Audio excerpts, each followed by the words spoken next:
Fala, Fala, pessoal. opa, manda aí. Fala, pessoal, beleza? Boa tarde. Já estamos meio-dia e 15. Bom almoço para todos. Nossa proposta aqui é acompanhá-los durante o arroz e feijão, tirando a marmita ali do micro-ondas. Tem eu, hoje, Gustavo Sung, sou economista-chefe aqui da Suno. Temos outro economista que está de férias ainda, boas e merecidas. Se eu não me engano, ele está no Salvador, ali, curtindo um pouquinho a paisagem. E aqui do meu lado temos Vinícius Romana, nosso head de renda fixa. Fala, Vini, beleza? Fala, Sung. Aqui a abertura em conjunto é para o pessoal ver que a live é ao vivo. A live, obviamente, já é ao vivo, né? Mas não é nada combinado aqui. A gente já vai.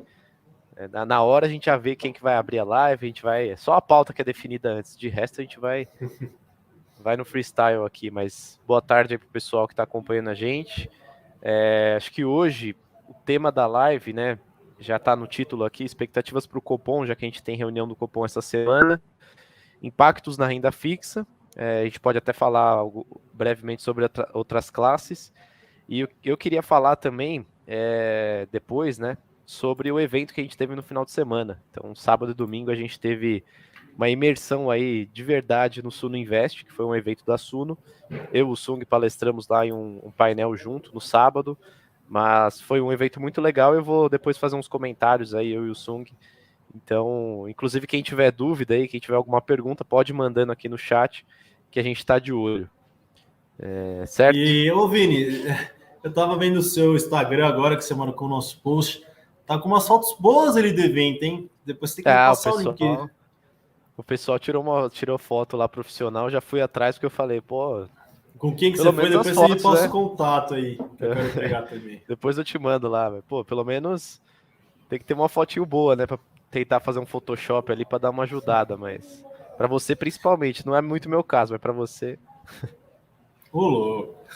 O, o Vini, o pessoal, o Vini achou tão boas fotos que mudou do WhatsApp dele, ele lá lógico, pô. palestrando.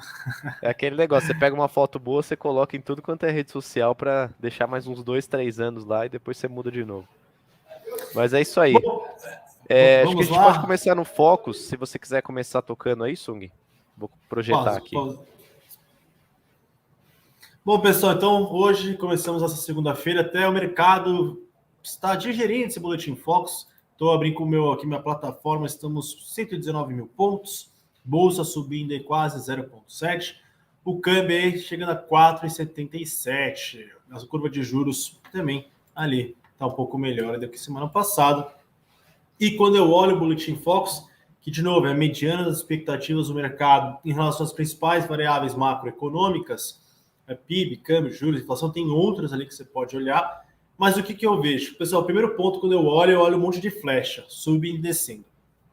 E essa é uma característica que não está só nesse Boletim Focus, está há algumas semanas devido a um rearranjo das expectativas aí dos agentes de mercado, economistas, analistas, bancos, diante da divulgação, por exemplo, de um PIB da semana, 2 semanas atrás, mais forte do que esperado. Então agora o mercado já vê um PIB descendo acima de 2%, em relação a 1,84% da semana passada.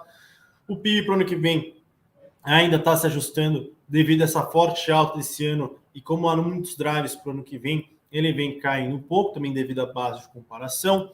Outro dado interessante é diante de um câmbio aí mais valorizado nas últimas semanas, batemos aí, como eu falei, 4,67. A tendência é que a gente veja uma leve desvalorização até o final do ano, uma tendência, mas saímos daquele nível de 5,30, 5,20 do começo do ano, e agora aí o mercado está muito próximo das nossas projeções de um câmbio a R$ 5 esse ano, 5,10 para o ano que vem.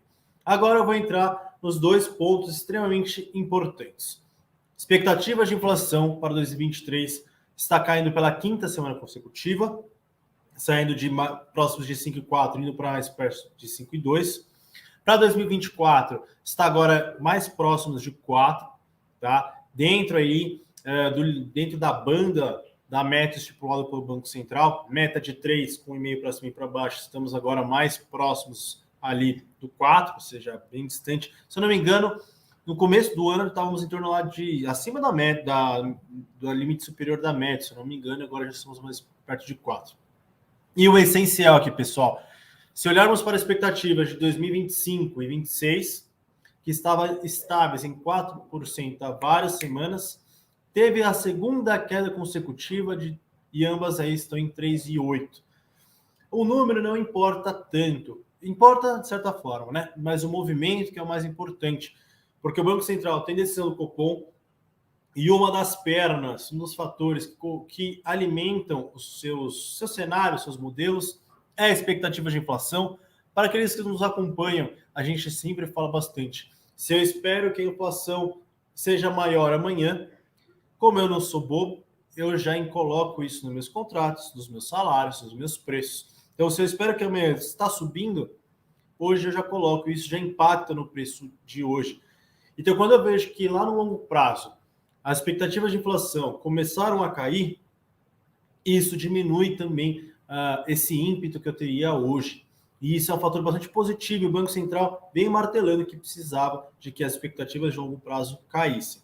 Motivos para essa queda: inflação menor, que a gente está vendo agora nos últimos meses, arcabouço fiscal sendo aprovado na Câmara, falta para ser aprovado no Senado, mas diminuiu um pouco o risco do país. Lá fora, a gente já vê os países, principalmente os Estados Unidos, chegando ao fim do ciclo, tá?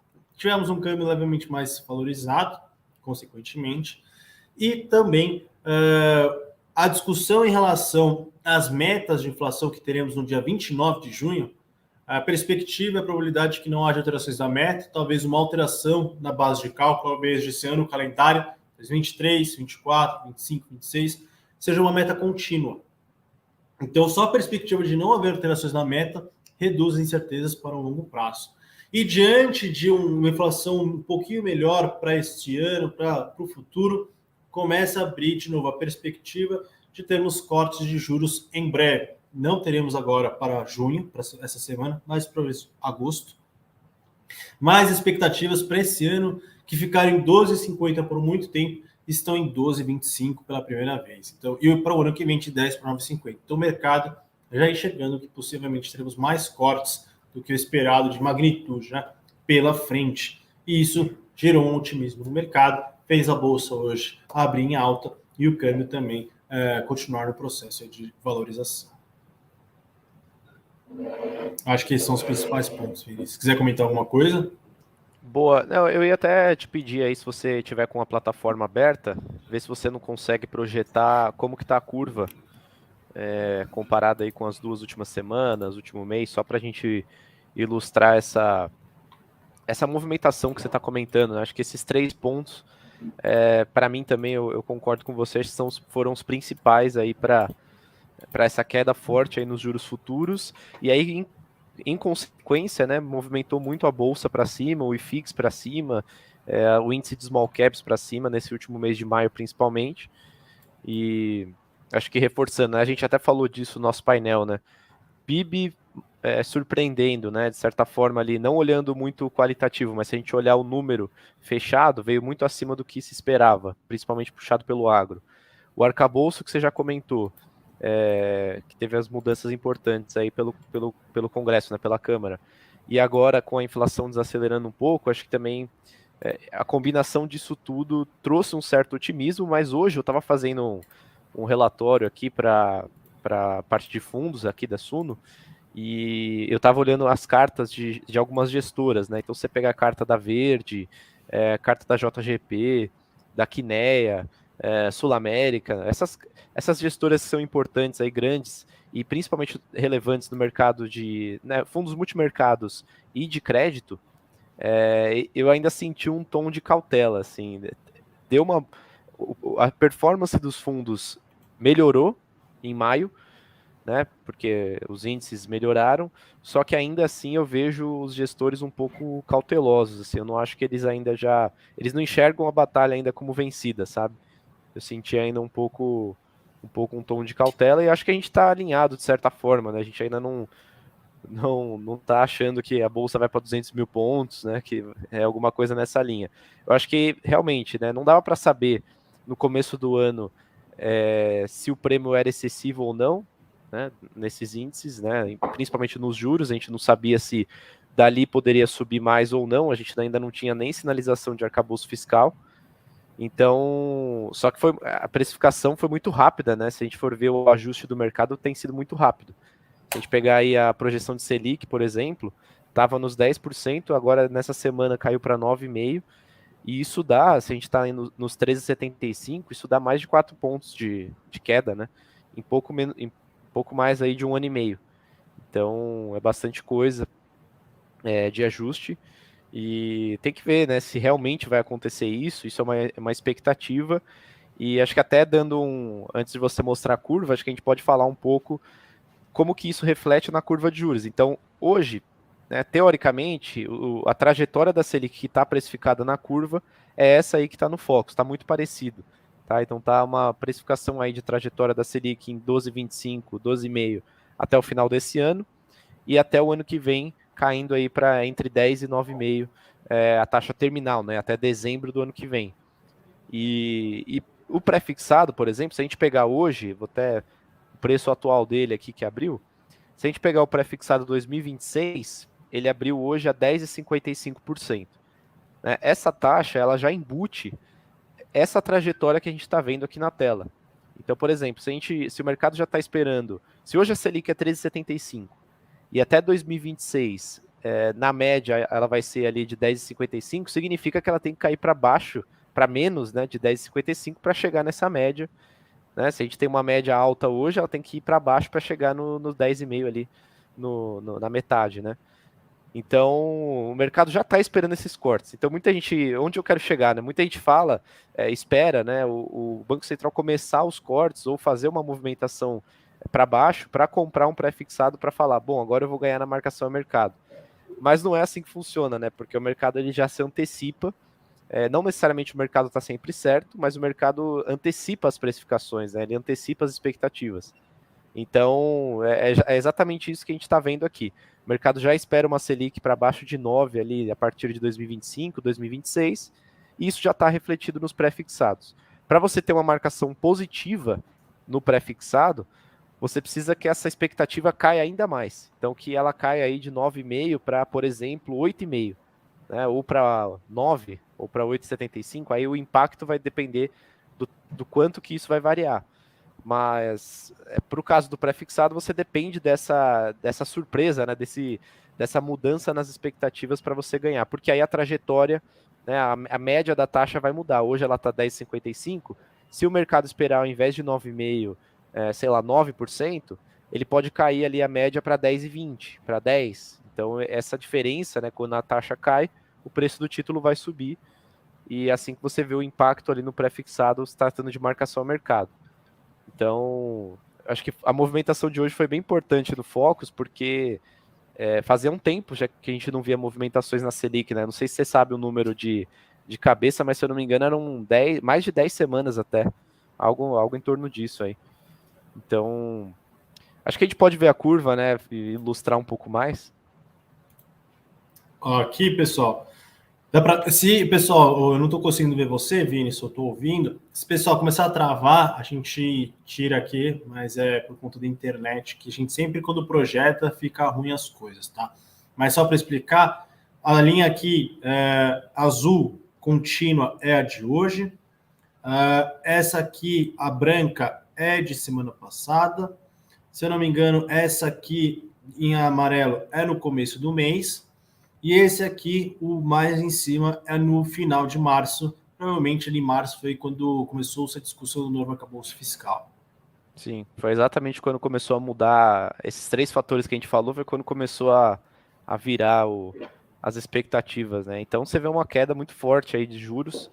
Ainda, se a gente comparar com o ciclo de 2016, 17, né, até chegar nos 2% no ano de 2021, o ciclo não teve o mesmo impacto, né? Não foi tão forte igual aconteceu lá atrás.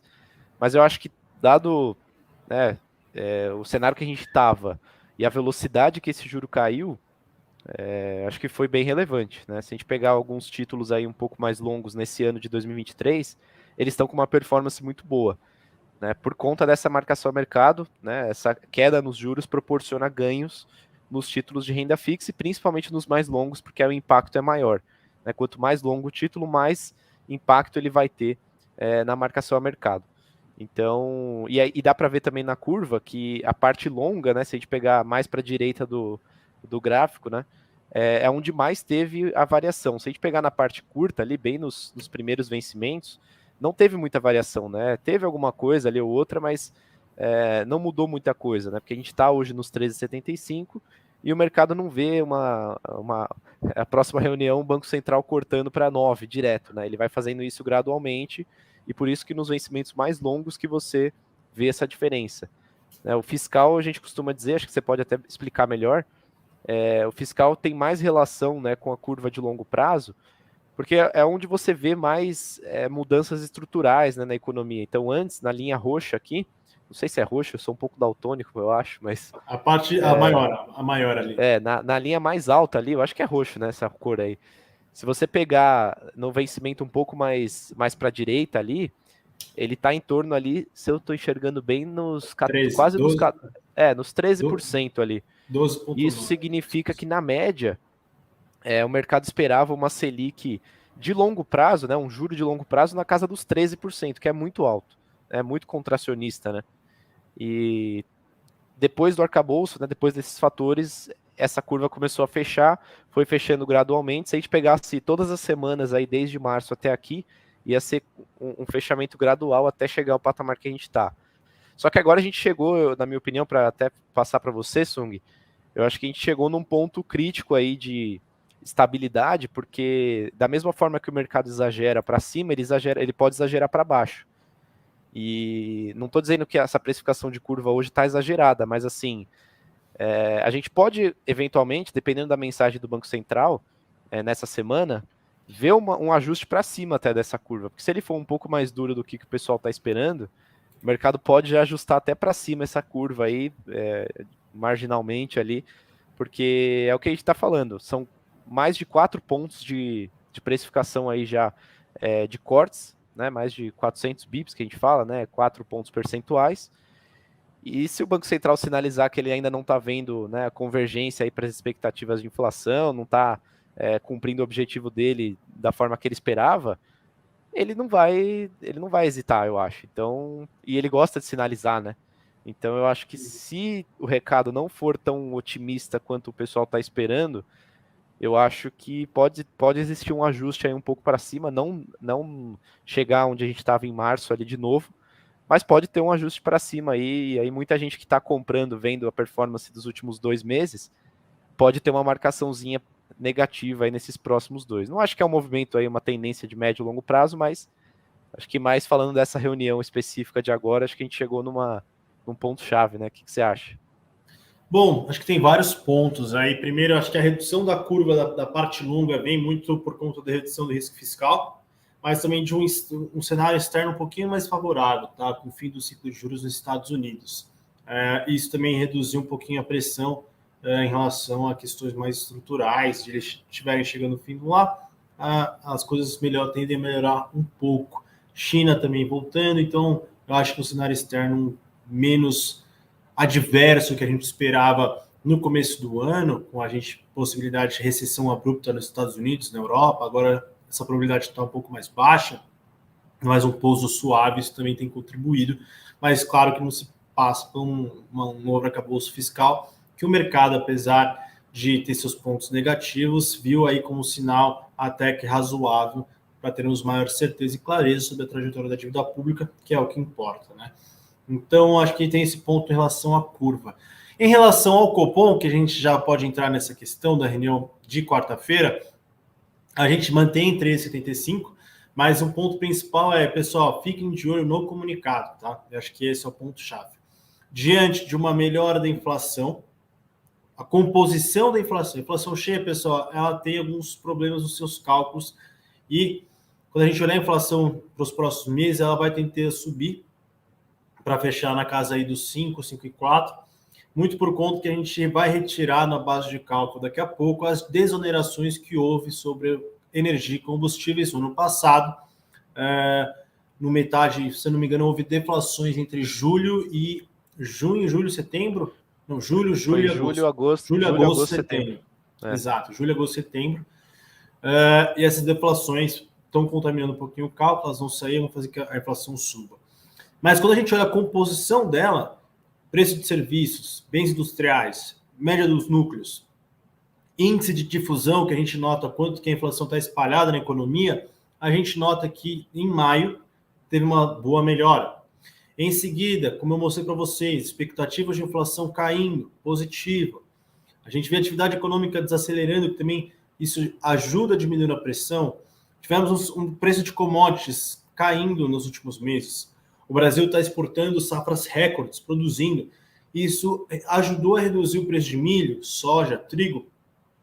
E a perspectiva de termos menores preços de alimentos para o segundo semestre. Câmbio mais valorizado. Imagina a gente está com um câmbio de 5,40 no começo do ano, e aí o custo de importação ia ser alto, gasolina, que tem uma parte indireta via câmbio, e isso ia começar a ser ruim. Agora, quando a gente está com um câmbio de 4,70, 80, as coisas tendem um pouquinho a melhorar. Um câmbio a 5 até um pouquinho mais razoável. Então, começa a se montar alguns tijolos dessa casa que me mostram que em breve o Banco Central vai ter sustentação para começar a cortar juros. Eu acho que não deve vir em junho, deve vir em agosto, como eu disse, mas alguns sinais podem vir mais positivos. Por exemplo, aquela famosa frase que deve ter ficado aí mais de um ano: olha, se tivermos pior das variáveis, não hesitaremos em subir juros. Talvez eu acho que essa frase provavelmente não deve ficar. Provavelmente deve ficar algo: vamos manter os juros. Se tudo ficar pior, vamos manter os juros em 3,75 até o fim da vida. Mas algumas coisas mais fortes, que alguns tons, eu acho que não deve vir tanto nesse comunicado. Ou possivelmente também alguma sinalização de corte em breve. Roberto Campos Neto, que é o presidente do Banco Central, falou ali que em recente reunião com empresários, que talvez, por ele viu ali que a inflação está vindo melhor que o esperado. Vamos ver a sinalização que eles vão dar aí para o Copom dessa semana. Mas a princípio, pessoal, sem grandes mudanças nas taxas. Aí você pode me perguntar, pô, isso vai melhorar muita coisa? Para a economia real, eu acho que não, tá, pessoal? Crédito ainda vai continuar caro. Vai ter um corte só de 25 bases, vai de 3,75 para 3,5. Crédito vai continuar caro. Os juros estão em níveis altamente restritivos. E demora, então, assim, né, para fazer efeito, né? Exato, demora uns um ano, pelo menos, 6 a 18 meses para fazer algum efeito. Mas a boa notícia é o seguinte: a expectativa e a perspectiva de termos o início do ciclo de quedas já ajuda a desestressar muitos mercados. A gente não está vendo, a gente está vendo o IFIX subindo semanas após semanas, não por acaso, porque a gente está uma redução do risco. Se a gente pegar a NTNB 2035, o IPCA estava sendo negociado a 6,5, né, Vini? A gente estava até conversando sobre isso. Sim, na palestra de sábado, agora está em torno de 5,5. Por quê? Só a perspectiva de melhora um pouco do cenário, queda da taxa de juros, já começa a gerar alguns gatilhos. O mercado hoje, com 119 mil pontos, com focos melhor, já é um sinal disso. Então, essa expectativa de cortes já é extremamente importante. Eu acho que pode destravar, e aí as oportunidades vão surgir. O Ibovespa subiu quase 4%, acho, em maio, e o IFIX chegou a quase 5,5%. Então, destravou bem aí nesse último mês. E isso a gente falando do índice fechado, né? Se a gente quebrar ou por setor ou até chegar em cada empresa, cada um teve um impacto diferente. Teve empresa que subiu bastante aí nesses últimos... Não só em maio, né? Mas desde abril a gente vem olhando esse movimento, né? E da reunião que você falou com os empresários, foi aquela reunião que vazou. Vazou não, né? Mas que publicaram um vídeo lá da Luísa Trajano, né? Da Magalu, falando que, né, quase que implorando para o Roberto Campos Neto cortar o juro. Ela pediu mesmo, né, no vídeo. Não sei se você viu esse trecho, Sung, mas vi. Ela quase pedindo ali para ele cortar juros, né, mas até então ele tem sido firme aí na posição. Acho que a gente pode relacionar... ele falou, eu sou um voto de 9. Então, sim, assim, tem aquela... é culpa do Roberto Campos. Pessoal, acho que são 9 votos, são um corpo bastante técnico. Eu acho que o Banco Central tem que sempre pregar pela parcimônia e perseverança para que a inflação, se cortar juros errado, a inflação subir, ele vai ter que subir de novo e o custo disso vai ser muito mais alto. Tem um custo para nós, inclusive, né? Exato. Eu ia relacionar com Estados Unidos, né? Porque se a gente vê juro real, até pegando pelos títulos mesmo, né? Você comentou sobre a NTNB de 2035, né? Se a gente pegar o juro real do Brasil nesse primeiro semestre desse ano e comparar com os Estados Unidos, lá ficou estável, meio que até um pouquinho subindo, oscilando ali, mas meio de lado, e aqui caiu muito, né? E eu ia relacionar com essa pergunta que o Marcos fez aqui, Marcos Vinícius. Ele falou, com o mercado americano prevendo 2 altas de juros, a queda de 400 bips não fará o dólar aumentar, pressionando assim a inflação? Vou falar a minha opinião aqui, depois eu passo para você. E também tem outra aqui, né, que ele fala, complementando, né? Outra, o mercado já precificou uma possível alteração na meta da inflação? Boas perguntas, inclusive, aqui do Marcos, a gente discute isso daqui recorrentemente, né? E lá nos Estados Unidos, a gente viu na reunião da semana passada, né, do Fed, que apesar ele manteve, né, a taxa de juros lá no intervalo de 5% e 5,25%, só que ainda não descartou, alguns diretores lá, se a gente vê nas projeções, ainda não descartaram mais 2 novas altas de 25, chegando a próximo de 6, né, se a gente pegar a banda superior, chegaria acho que a 6, né, ou ainda não, ainda chegaria a 5,5, 5,75. Em tese, se o mercado lá, né, se o juro lá aumentar, o dólar aumentaria, né? Você pode me corrigir se eu estiver errado, mas acho que na teoria, se lá o juro aumenta e esse spread que a gente tem entre Brasil e Estados Unidos, né, esse prêmio, o diferencial de juros, ele diminui, o dólar tenderia a subir. Só que não é o que tem se mostrado aqui, né, nas últimas semanas. Eu acho que agora o dólar deve estar o quê? Uns 4,80, 4,90? Deve estar em torno disso. 4,87. E eu vi, inclusive, hoje, alguém mandou aqui pra gente em algum grupo hoje, Sung, que tem uma projeção, acho que do Goldman Sachs, que o dólar a médio prazo ali chegaria a 4,40 nos próximos 12 meses. 12 meses, sem ver. Cara, abaixo de 4,5 ali. Se acontecer isso daí, eu acho que eu vou ficar totalmente dolarizado aqui na minha carteira de investimento. Mas assim, brincadeiras à parte, eu acho que a gente volta naquela questão do mercado talvez exagerar para cima e também exagerar para baixo. Quando o real para dólar estava lá na casa dos 5, 5,10, estava todo mundo meio que ali em dúvida. Alguns falavam que chegaria a 5,5, outros falavam que chegaria a 4,80. Agora que chegou a 4,80, tem gente já falando que vai para 4,40. Então é difícil, né? Acho que o dólar é talvez a variável mais difícil de se prever, mas em teoria eu acho que o dólar, em teoria, o dólar poderia aumentar com essa alta de juros aí, se fosse acima do esperado. Mas tem a chance também do Brasil ainda não seguir com esses cortes de 400 pontos, né? Se a trajetória precificada não for cumprida, né, entre aspas, pelo Banco Central, o spread vai continuar, o juro real aqui ainda está muito alto, é o maior do mundo. Eu, inclusive, peguei esse gráfico hoje, no que eu estava comentando aqui mais cedo no relatório de fundos. Vou até abrir aqui enquanto...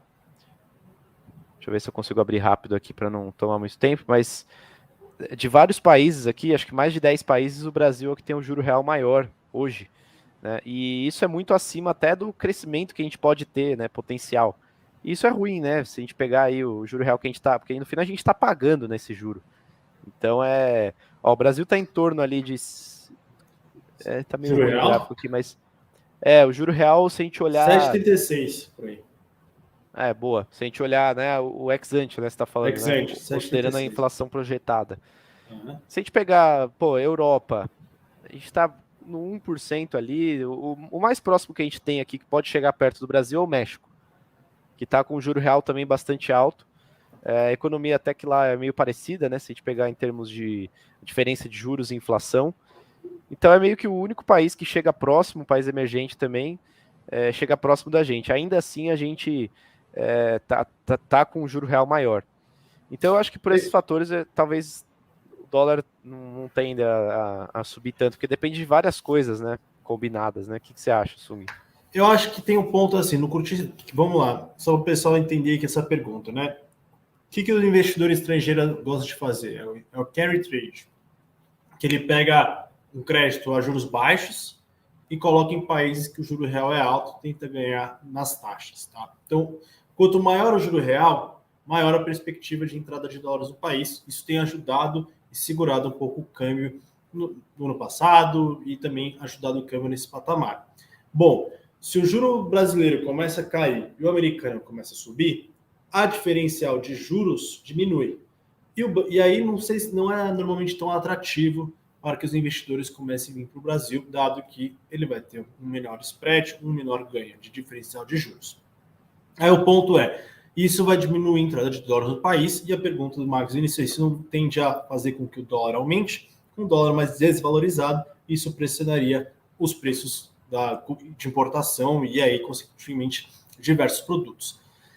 O meu ponto que eu acho assim, no curtíssimo prazo, eu acho que a gente pode até ver esse ponto, tá? Dado que, ao meu ver, teremos pelo menos uma alta, não duas, tá? Mas uma alta e ficar estável em 5,25 por um bom tempo lá nos Estados Unidos. E no Brasil, deve cair para 10,50 aí para o ano que vem, ficando aí no diferencial menor. No curtíssimo prazo, eu acho que pode até ver uma leve pressão sobre o dólar. Mas o meu ponto é, para o Banco Central reduzir juros, ele tem que estar bastante confiante de que a inflação está convergindo para a meta. Então, a casa está realmente melhorada, o risco fiscal diminuído, expectativas ancoradas e estando vendo um melhor cenário. E isso pode pesar muito mais para a entrada de investimentos do que simplesmente o diferencial de juros. O câmbio tem uma série de fatores que corroboram para o seu movimento. No curtíssimo prazo, eu acho que pode haver sim, e principalmente se os juros americanos subir mais do que a gente espera, ou seja, vamos pensar assim, 2, de repente ele sobe mais 3, 4, de forma hipotética, isso pode gerar uma volatilidade nos mercados e no câmbio também. Agora, dado que as coisas estão, de certa forma, controladas e há possivelmente uma melhora aqui do Brasil com reformas, eu acho que isso tende a pesar um pouquinho mais para ajudar o câmbio a voltar com um patamar mais baixo. Lembrando que desde a pandemia a gente se encontra no patamar de 5.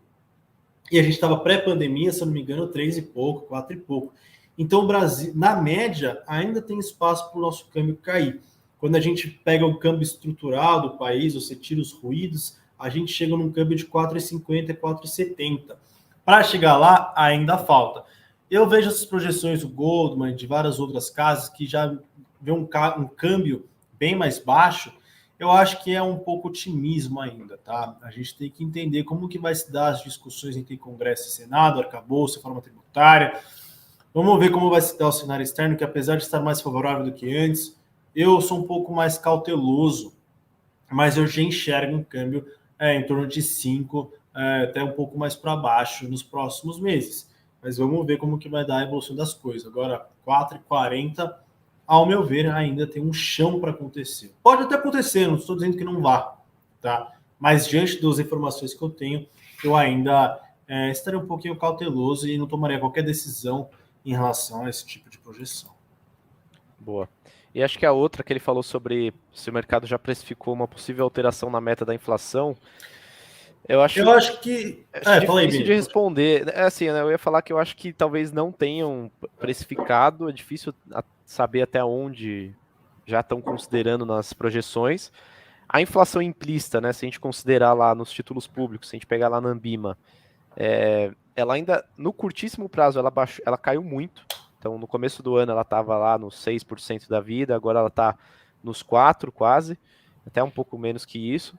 Só que se a gente pegar na média ali, a partir de uns 2, 3 anos de expectativa, a inflação ao ano que o mercado está projetando dá algo em torno ali de 5 ainda. Mas é difícil saber o impacto também. Acho que a data da reunião vai ser no final do mês, né? Acho que o Sung pode me corrigir 29. Se eu estiver errado. Então, 29 de junho. E outro ponto, eu ia voltar na reunião do Copom aqui no comunicado. Acho que ele também vai falar algo sobre isso, né? Pelo menos eu espero que ele cite aí se ele tem algum receio, se ele está favorável ou não a essa alteração. Então eu acho que pode ser que... É que é difícil também. No mercado acionário, por exemplo, não sei até onde isso poderia impactar, sinceramente. Agora, na renda fixa certamente vai impactar, mas também não sei ainda o tamanho desse impacto, entendeu? Eu acho que uma luz vai vir aí do comunicado do Banco Central, que vai vir no comunicado do Copom, que vai ser divulgado aí no dia 21, na quarta-feira agora. Mas ele já explicitou algumas vezes, tá, na comunicado, que não gostaria que houvesse mudanças, tá? Ele acha, o Roberto Campos no Roda Viva, numa entrevista, já disse e ressaltou diversas vezes que alterar é ruim, ao meu ver é ruim também. Se você faz qualquer tipo de alteração na meta, as expectativas começam a ir para essa meta mais alta, você espera que a inflação seja mais alta, isso começa a corroborar e afetar a inflação de hoje nos preços. O espaço para a política monetária diminui, dado que se aceita uma inflação mais alta, os juros tendem a cair menos, certo? Porque a inflação está alta, ele quer que convirja, de certa forma, a uma inflação que ele não deseja, de certa forma, ideal. Então, assim, o espaço de manobra da política monetária seria menor, dado que uma meta superior. A perspectiva nossa é que não haja alteração da meta, tá? Das metas. Era se ventilado no começo do ano, mas agora a probabilidade tem diminuído. Isso ouvindo ali notícias dos bastidores. E a perspectiva é que, de acordo com o Haddad, que ele gostaria é que houvesse uma mudança no cálculo da meta. Até comentei no começo da live, ao invés de ser ano calendário, por exemplo, desse ano é 3,25, do ano que vem 3, 25 é 3. Eles vão definir o de 2026 no dia 29 de junho. Eles queriam que não fosse mais ano calendário, fosse uma meta contínua, por exemplo, como tem nos Estados Unidos, na zona do euro. O que é um sinal que eu enxergo que a redução das expectativas de não alteração da meta é olhar para o Focus, que tinha expectativa de 4% para 2025 há várias semanas, começaram a cair, estão agora em 3,80. Das pernas que fez reduzir a expectativa é essa sensação de que não teremos alteração da meta para períodos mais curtos. Agora, pode termos um cavalo de pau e mudar tudo, aí o Focus vai voltar a subir. Mas, por enquanto, não é isso que a gente enxerga. Perfeito. Não chegou mais nenhuma dúvida aqui, nenhum comentário. Eu acho que a gente pode, até a gente já está caminhando para o final aqui, né? Deixar o pessoal, liberar o pessoal para almoço aqui. Eu ia comentar um pouco das minhas impressões sobre o Suninvest, aí depois eu queria que você falasse um pouco também do que você achou. Então, e aí também relacionar, né? Acho que o pessoal está vendo aqui na tela que hoje é o último dia, né, para você se inscrever na comunidade Viva de Dividendos, a segunda turma. Então, o pessoal vai entender, acho que na semana passada o Marcos já falou, né, um pouco da comunidade, o que você tem acesso, acho que o principal valor para mim é você ter acesso não só a todos os analistas da Suno, né, inclusive Thiago e professor Baroni, nós dois aqui, e mais outros diversos analistas, eu acho que os outros membros também vão se ajudando. Foi o que eu comecei a perceber aqui na primeira turma, principalmente da comunidade, né, que fechou, que acabou, né? Acabou não, né? Ainda tem o grupo lá, e eles estão interagindo bastante entre eles. Eu acho que isso é muito bacana, porque às vezes a sua dúvida, a sua situação, né, o seu momento é muito parecido com o de outra pessoa que está na comunidade. E às vezes o seu círculo de amizades, seu círculo familiar, não tem, né, esse costume ou não tem o interesse, né, nos investimentos da mesma forma que você. E eu acho que nesse grupo, né, nessa comunidade, é justamente a união de todas essas pessoas que tem esse mesmo interesse, né, e tem essa necessidade aí desse conhecimento. Então, um primeiro ponto, eu acho que é para mim, né, o mais legal da comunidade, de outras mentoria, por exemplo, que a gente tem também, é esse, né, e foi muito que eu percebi no evento do Suninvest, que foi nesse final de semana, além dos painéis, né, que foram excelentes ali com o Thiago Reis, professor Baroni, teve muitos em conjunto também dos dois, com o Vitor Montezuma, com o Alberto Amparo, enfim, a gente teve um lá também, o João Arthur, pessoal da consultoria. Então, assim, foi muito legal. Foi um evento muito bom e para quem estava lá também, não necessariamente eram assinantes, mas a maioria eram assinantes já da Suno, já conheciam até a gente conversou bastante.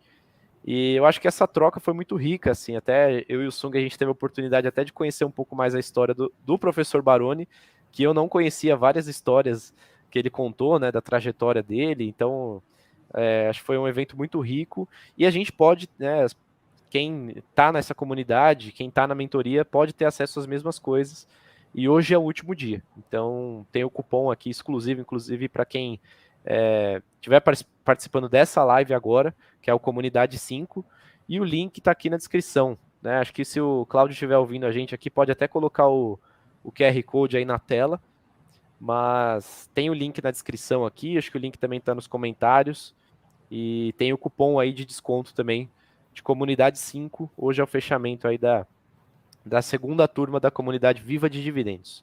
Tá? Eu acho que vale muito a pena. Para quem tiver interesse aí, também tem o site para você ver tudo que você tem direito. O Marcos falou um pouco na semana passada, mas para mim, acho que de longe, eu não vou nem me estender muito aqui, eu acho que de longe para mim o valor é essa troca, não só com os analistas da Suno, mas também com outros membros que estão no mesmo momento e têm o mesmo interesse que você, seja no mercado de investimentos ou até decisões mesmo de... às vezes tem gente que pergunta sobre financiamento, sobre fazer alguma compra ou não de um imóvel e joga lá no grupo, o pessoal discute, dá as opiniões. Eu acho que isso tem muito valor. Inclusive o grupo da mentoria que está bombando de manhã, né? O pessoal, a gente está na live que o pessoal vai mandando as mensagens. Eu acho que isso é muito bacana. Então acho que você pode até falar um pouco do que você achou do evento e O evento em si, eu acho que o evento do Suno Invest, a mentoria, a comunidade, qual que é o princípio dela? É você diminuir a sua curva de aprendizado, tá? Às vezes é dar 2 passos para trás para conseguir dar mais 20, 30 passos para frente de forma ideal. A gente meio que dá os caminhos das pedras para você, na hora de tomar sua decisão de investimento, estar mais preparado, entender a filosofia de investimento. Então, o Suno Invest foi um fim de semana inteiro que não falamos, acho que a gente citou pouquíssimos ativos, e sim a filosofia de investimento da Suno, o Thiago Reis falou, o professor Bonner falou, qual que é o cerne de conquistar a sua independência financeira, atingir esses objetivos. Dado esse fim de semana, a gente tem as comunidades que no dia a dia a gente está lá ensinando. Muitas vezes as pessoas, até o professor Bonner falou, olha, não é aqui que a gente vai ensinar você a ter retornos mirabolantes, não. É dar 2 passos para trás para entender, no fundo, como investir e evitar os erros, diminuir os erros. Lógico que todo mundo vai cometer, mas é diminuir isso. Então, esse processo de aprendizado, estar mais próximo da gente, eu acho que esse é o grande vantagem da comunidade, da mentoria, do Suno Invest, de, em pouco tempo, diminuir a curva de aprendizado diante do turbilhão de coisas que a gente tem pela frente, de trabalho, pagar conta, cuidar de filho, cada um tem sua realidade, dando o corre da semana. Eu acho que esse é o ponto principal de estar mais em contato com a gente. Então, fica aí a sugestão de assinar essa comunidade e espero vê-los aí daqui a pouco, que a gente vai ter mais contato. é isso aí. Você até me lembrou da frase que o Baroni usou no almoço, quando a gente estava lá, até inclusive com outras pessoas do evento, que ele fala que você muda o nível, né, da sua curva de aprendizado. Então, não que você, por exemplo, você tem a curva de aprendizado em qualquer conteúdo, né, que você se propor a estudar. Só que com a mentoria, com a comunidade Viva Dividendos, por exemplo, você já está acima, né? Então você já corta muito caminho, seja no aprendizado ou até seja com nós, né, os analistas, ou com outros membros também da comunidade. Então acho que não vou também me alongar muito, os links estão aqui na descrição do vídeo, tem aqui nos comentários, e tem um cupom também para quem está assistindo a live aqui, que é o Comunidade 5, então 5% de desconto aí na comunidade. A segunda turma fecha hoje e me falaram aqui que não vai prorrogar, tá? Tô falando sério aqui. Então é isso, eu acho que fechamos por aqui. O Marcos Vinícius agradeceu aí a resposta, Sung, para você, falou que você deixou ele mais animado. Então eu queria agradecer também o Jonas aqui, que deu uma boa tarde, o Alan, o Cássio, que está sempre aí assistindo a gente, o próprio Marcos Vinícius, e você também, Sung. Acho que estamos sempre junto aí falando sobre economia, renda fixa, mas agora acho que o pessoal pode liberar a gente para o almoço aí, eu já tô com fome aqui, então vamos encerrar aqui para a gente almoçar. Valeu, Marcos. Obrigado pela participação. Cássio aí, que sempre está nos ouvindo. Estou devendo um áudio para o Cássio. Também querendo estar hoje aqui, ele vai ver depois, mas essa semana eu prometo respondê-lo. Pessoal, siga-nos no Instagram, _Gustavo.sung. O Cássio mandou mensagem, eu sei que eu estou devendo para ele, mas está na minha listinha aqui. Eu tirei a dúvida dele sobre inflação e processos aí inflacionários que tem, como que a inflação ocorre. Então, A gente sempre tenta entrar em contato. Vini, você também tem seu Instagram, né? Isso, o meu é @ViniciusMRomano. Então, Boa. dá para achar a gente lá.